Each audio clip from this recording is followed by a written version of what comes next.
Et avec nous pour aller plus loin, le décryptage de Richard Verly. Bonsoir Richard, vous suivez la vie politique française pour le journal suisse francophone Le Temps. Alors d'abord Richard, diriez-vous que c'est la revanche des partis entre guillemets de l'ancien monde ?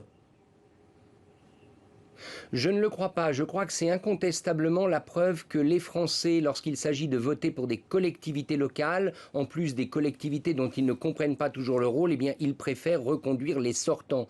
Or, les sortants, bien évidemment, venaient la plupart du temps de vieux partis, de partis politiques traditionnels. Mais de là à dire que les partis politiques tels qu'on les connaissait, c'est-à-dire les Républicains d'un côté, le Parti socialiste, ont pris leur revanche, ça ne me semble pas être le cas. La meilleure preuve, c'est qu'à chaque fois, à gauche notamment, qu'ils ont tenté des coalitions, eh bien ça n'a pas marché. Le Parti communiste perd son dernier département qui était le Val-de-Marne. Alors certes, la droite, les Républicains, ils peuvent dire qu'ils ont gagné, mais si vous regardez deux des gagnants, à savoir Valérie Pécresse en Île-de-France et Xavier Bertrand dans les Hauts-de-France, ils ne sont plus membres justement de ce parti, les Républicains.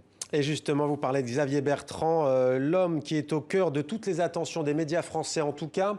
Est-ce que vous diriez que le président réélu des régions Hauts-de-France est d'une certaine manière le grand vainqueur de ce scrutin régional à quelques mois de la présidentielle ?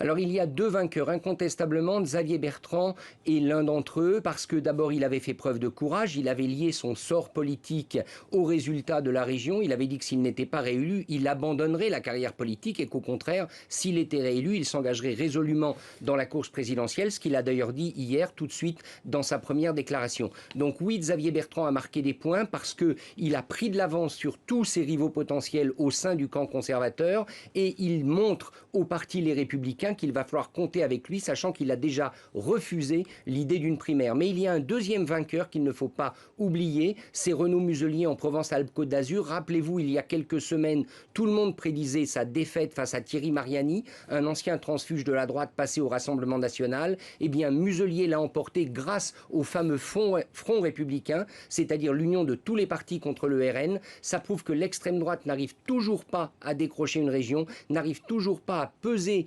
véritablement sur le débat. Ils gagnent des communes, ils envoient quelques députés à l'Assemblée nationale, mais là Marine Le Pen a un problème pour son parti qui pourrait se trouver dans une situation difficile. Son congrès sera dans quelques jours à Perpignan et on peut dire que ce ne sera sûrement pas le congrès de l'espoir, mais plutôt le congrès de la révision et du doute.